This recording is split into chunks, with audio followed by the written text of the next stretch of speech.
예, 안녕하십니까. 이번 시간에는 고용증대세공제 7번째 시간입니다. 자, 오늘 7번째 시간이요. 제일 어려운 그런 문제가 발생합니다. 즉, 추징 문제가 발생하는데요. 전체의 상시 근로자 수가 줄어들었기 때문에 복잡한 추징 문제가 발생합니다. 어쨌든 최대한 쉽게 한번 설명을 해 보겠습니다. 자, 출발하시죠. 예, 고용을 증대시킨 기업에 대한 세액공제, 줄여서 고용증대세액공제라고 흔히들 부르는데요. 관련법은 여기 있습니다. 7번째 타임이 되겠습니다. 자, 한번 가보시죠. 자, 보시면요. 전체 상시 근로자 수가 감소한 경우를 계속 지금 보고 있습니다. 총 세 가지로 나눌 수 있는데요. 자, 청년이 줄고 청년 외가 줄고 그래서 전체가 마이너스. 이게 첫 번째 경우고요. 두 번째는 청년이 소폭 증가, 청년 외가 큰 폭으로 하락. 그래서 전체적으로 마이너스가 뜨는 경우. 자, 이번에 볼 거는요. 청년이 큰 폭으로 감소하고 청년 외가 소폭 증가. 그래서 전체 상시 근로자 숫자는 마이너스가 뜨는 경우, 요 경우인데요. 요 경우는요, 국가가, 그죠? 정부가 가장 싫어하는 경우입니다. 자, 전체 근로자 수가 줄어들었잖아요. 줄어들었으니까, 고용이 줄어들었으니까, 일단 국가가 발을 내고, 보니까 청년, 그 줄어드는 내용을 보니까 청년이 굉장히 많이 줄어들었죠. 그래서 청년 실업이 가장 큰 문제인데, 청년이 4명이나 줄어들었으니까 여기에 대해서 국가는 한 번 더 화를 내겠죠. 그래서 전체적으로 봤을 때는 요 청년이 줄어든 여기에 대해서 이제 추징을 한다. 이렇게 보시면 되겠습니다. 자, 2018년도부터 이제 이 법은 시작됐기 때문에 2018년도에 이제 세액공제를 시작한다. 이렇게 가정을 했습니다. 그러면 2018년도하고 2017년도하고 비교를 해보면요. 청년이 3명 늘었고 청년 외가 2명 늘었고 전체가 5명 늘었습니다. 자, 여기서 제일 먼저 생각할 거는요. 전체 근로자 숫자가 플러스가 되었다면은 이제 비로소 세액공제 금액을 계산할 수 있는 자격이 주어진다. 이렇게 말씀드렸죠. 그래서 플러스 5기 때문에 이제 세액공제 금액을 계산할 수가 있습니다. 자, 청년이 3명 늘었죠. 3 곱하기 1100. 청년 외가 2명 늘었으니까 2 곱하기 700 합치면은 4,700만 원을 2018년도에 이제 공제를 받으면 됩니다. 그래서 전체 총괄표를 이제 보시면요. 역시 4,700만 원. 자, 한 번 공제 받은 거는 3년 동안 공제를 받을 수 있다 그랬죠. 그래서 전체 상시 근로자 수가 증가했다는 가정하에 3번 다 공제를 받을 수 있다라고 일단은 가정을 해놓고 시작을 하시면 됩니다. 자, 이제 문제는요. 2019년도가 되겠습니다. 자, 2019년도가 되니까요. 2018년도하고 비교를 해보니까 청년이 4명이나 줄었고요. 청년 외는 2명 늘었네요. 그래도 청년이 너무 감소를 많이 했기 때문에 전체 근로자 숫자는 2명이 줄었습니다. 자, 전체 상시 근로자 수가 마이너스가 뜨는 순간 우리는 두 가지를 생각한다 그랬죠. 한 가지는 뭡니까? 그렇죠. 1차년도 세액공제, 즉 2019년도하고 2018년도하고 비교해가지고 늘어난 근로자가 있다면 거기에 대해서 공제를 해주는 1차년도 세액공제는 당연히 X 안 된다 그랬죠. 한 X. 그 다음에 또 한 가지는요. 2018년도에 공제받은 아까 4,700만 원 있잖아요. 그게 넘어오는 거, 즉 2차년도 세액공제 이것도 X 안 된다 그랬습니다. 그래서 전체가 마이너스가 떴다면 두 가지를 자동적으로 생각을 하셔야 됩니다. 아, 1차년도 세액공제 없구나. 그리고 넘어오는 것도 없구나. 이렇게 생각하시면 됩니다. 자, 총괄표 보시면요. 자, 2019년도 이제 마이너스가 떠버렸죠. 전체 상시 근로자 숫자가 감소. 그렇기 때문에 1차년도 세액공제 없습니다. 넘어오는 거 2차년도 세액공제 1차, 2차, 3차. 2차년도 세액공제 당연히 X 없고요. 이제 남은 거는 2018년도에 공제를 4,700만 원 받은 거 있지 않습니까? 그 중에서 청년이 3명이 증가해가지고 3,300만 원을 2018년도에 혜택을 받잖아요. 여기에 대해서 이제 뱉어내는 계산을 하셔야 됩니다. 그 계산을 지금부터 하겠습니다. 자, 보십시오. 이게 지금 제가 여기 있는 시행령에 있는 겁니다. 조투법 시행령 여기에 있는 걸 갖다가 그대로 적었습니다.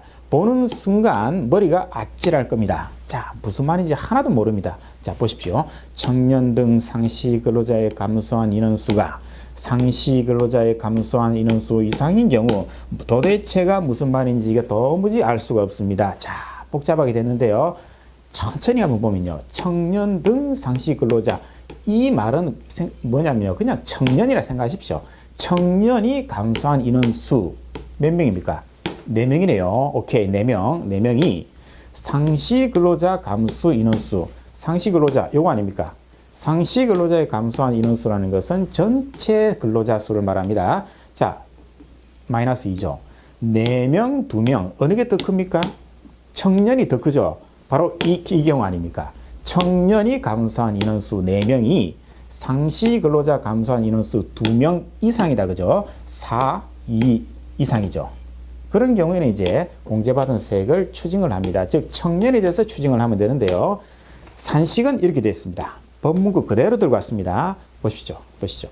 최초로 공제받은 과세연도 대비 청년 등 상시 근로자의 감소한 인원수 마이너스 상시 근로자의 감소한 인원수 곱하기 요거 마이너스 요거 플러스 상시 근로자 감소한 인원수 곱하기 요거 이래 되는데요.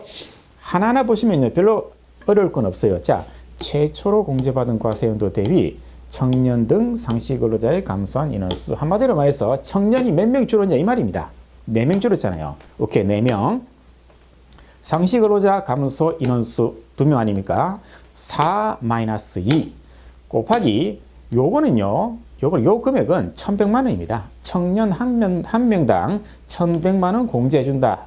그때 나온 이 1,100만 원입니다. 요거는 이제 청년 외에 한 사람당 700만 원 그걸 뜻합니다. 그래서 1,100만 원 마이너스 700 4 마이너스 2 곱하기 1,100 마이너스 700 요게 하나의 세트 들어오고요. 그 다음에 상시 근로자 감소한 인원수 2명 아닙니까? 2 곱하기 요거 똑같은 거 아닙니까? 1,100 요렇게 계산한다 이렇게 돼 있는데요. 다만 단서 조항이 요거 보십시오. 자, 청년이 4명이 줄어들었는데 요거는 최초로 공제받은 과세연도 즉 2018년도에 청년이 증가한 인원수 그때 3명 증가했잖아요. 그걸 한도로 한다. 요 단서 조항이 있다는 거 조심하셔야 되는데요. 자, 그 다음 페이지 가시죠. 단서 조항 보십시오. 자, 2019년도에 청년이 4명 줄어들었죠. 그런데 요 4명은 2018년도에 증가한 청년 수를 한도로 하라. 방금 앞에 있었잖아요. 그래서 4명이 아니라 3명에 대해서 추징을 하겠다. 이제 그 뜻입니다. 그죠? 그 뜻을 기억하시면 됩니다.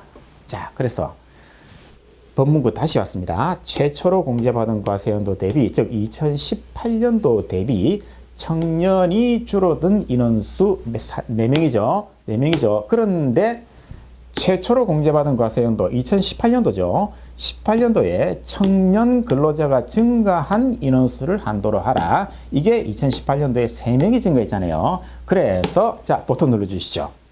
자, 그러면은 그래서 4명이 아니라 3명이 되는 겁니다. 3명에서 상시 근로자는 2명 줄어들었죠. 그래서 2명을 빼면은 1명이죠. 1명. 그래서 3-2, 1이죠. 거기서 이제 요거 1,100만 원 마이너스 700, 1,100만 원 마이너스 700 하면은 400만 원이 일단 추징 금액이 일단은 1차로 나왔습니다. 400만 원 확정됐고요. 자, 그 다음에 그 뒤에 나온 문구 있었잖아요. 상시 근로자의 감소한 인원수 2명이죠. 2명 곱하기 요거 1,100만 원을 그랬죠. 1,100만 원 하면 2,200만 원. 그래서 자, 400만 원 플러스 2,200 하면 2,600만 원. 이렇게 최종 추징액이 결정이 됩니다. 자, 그래서 이제 전체의 표를 보시면요. 자, 전체 상시 근로자 수가 감소를 했기 때문에 2019년도에 1차년도 세액공제 제로 없습니다. 그리고 2차년도 세액공제 없습니다. 넘어오는 거 없습니다. 그리고 추징금액은 여기서 우리가 청년에 대해서 공제를 너무 많이 받았으니까 거기에 대해서 뱉어내는 금액이 바로 2,600만 원, 아까 방금 계산한 거, 복잡한 산식에 의해서 계산된 거 2,600만 원이죠. 그래서 2019년도는 2,600만 원을 이제 납부를 하셔야 됩니다. 납부를 하는데 요거는요, 이거하고 연관이 되어 있는 거죠. 여기에서 이제 공제를 받은 금액 일부분을 이제 다시 뱉어내는, 납부하는 그런 과정이다. 이렇게 생각하시면 되겠네요. 자, 그러면은 그래서 이제 전체적인 이제 마지막 다시 한번 정리를 해보면요. 자, 청년이 큰 폭으로 감소, 청년 외가 소폭 증가, 결론은 전체 상시 근로자 숫자 마이너스가 뜬 요 경우는요, 당연히 전체 상시 근로자 숫자가 마이너스가 떴기 때문에 1차년도 세액공제 안 해주고요, 2차년도 세액공제 이것도 당연히 안 해준다 라고 첫 번째 생각을 하면 되고요. 자, 그 다음에 이제 자, 이 표를 보시면요, 2019년도가 이제 마이너스 떴죠. 전체 상시 근로자 숫자가 마이너스가 떴는데요, 1차년도 세액공제 없습니다. 2차년도 세액공제 넘어오는 거 없고요. 이때 2018년도에 청년분에 대한 공제받은 거 이걸 뱉어내는데요, 청년이 감소한 만큼 18년도에 공제받은 거를 뱉어내라, 이러한 논리고요. 단 18년도에 혜택받은 거, 18년도에 세공제 받은 그 금액을 한도로 하라. 즉 여기서 아까 청년이 3명이 줄어드는 3명이 증가한 거죠. 여기는 4명이 감소했고요. 4명 감소지만은 3명 증가한 그걸 한도로 한다. 아까 그 말입니다. 자, 그래서 마지막으로 산식이 이렇게 됐다는 거. 그죠? 요 산식을 이제 기억을 하시면서 하나하나 숫자를 대입하면은 이제 자연스럽게 문제는 풀리게 돼 있습니다. 아주 복잡한 우리가 그 산식을 우리가 사용을 했는데요. 이게 지금 그 법에서 표현한 그 문구는 상당히 함축적인 내용이 많기 때문에 굉장히 까다롭게 보이는데요. 제가 다음 편에는 이걸 갖다가 직관적으로 우리가 생각할 수 있는, 그죠? 바로 직관적으로 풀 수 있는 방법이 있습니다. 그걸 갖다가 다음 시간에는 이제 소개를 해드리도록 하고, 오늘은 조금 복잡하지만은 그래도 하나 이 법 그대로 문구를 우리가 따라 해보면은 어느 정도 풀릴 수는 있을 겁니다. 자, 그럼 다음 시간에 또 찾아뵙겠습니다. 수고하셨습니다.